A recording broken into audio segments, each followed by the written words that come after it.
খবর 24 সাথে আপনাকে স্বাগত। নতুন নতুন খবর জানার জন্য আমাদের চ্যানেলে চোখ রাখুন। দিন যত গড়াচ্ছে ততই বাড়ছে আক্রান্তের সংখ্যা, বাড়ছে উদ্বেগ। এমতাবস্থায় আরও সতর্ক দিল্লি। ক্যাবিনেট বৈঠকে যোগ দেবার আগে কেন্দ্রীয় মন্ত্রিসভার সব সদস্যকে RT-PCR টেস্ট করতে হবে, দেওয়া হলো বড় নির্দেশ। দেশব্যাপী কোভিড সংক্রমণ বৃদ্ধির কারণেই এই সতর্কমূলক পদক্ষেপ বলে মত ওয়াকিবহল মহলের। স্বাস্থ্য মন্ত্রকের রিপোর্ট অনুযায়ী দেশে কোভিড আক্রান্ত রোগীর সংখ্যা ৬,৮০০ পেরিয়ে গিয়েছে। 2020-21 সালে দেশ জোড়া করোনার ঢেউয়ের সময়ও কেন্দ্রীয় মন্ত্রীদের একই নির্দেশ দেওয়া হয়েছিল, এবার ফের দেওয়া হলো সেই নির্দেশ। অন্যদিকে এদিন বুধবারই প্রধানমন্ত্রী নরেন্দ্র মোদীর নেতৃত্বে ক্যাবিনেট বৈঠক হবার কথা, তারই মধ্যে এই সিদ্ধান্ত শুরু চর্চা।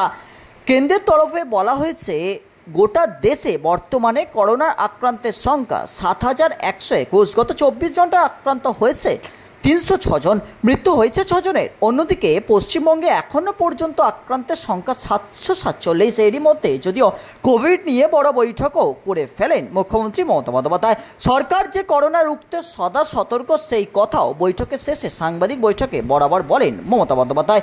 সাফ বলেন, ভয় পাওয়ার কোনো কারণ নেই। যদি কারো কোনো রোগ থাকে তারা সতর্ক থাকুন, চেষ্টা করুন সরকারি হাসপাতালে চিকিৎসা করাতে। অ্যান্টি কোভিড ভ্যাকসিন বেরিয়ে গিয়েছে। যদি কোনো রকমভাবে আগের মতো পরিস্থিতি হয় আমরা মিটিং করে প্রস্তুতি করে রাখলাম।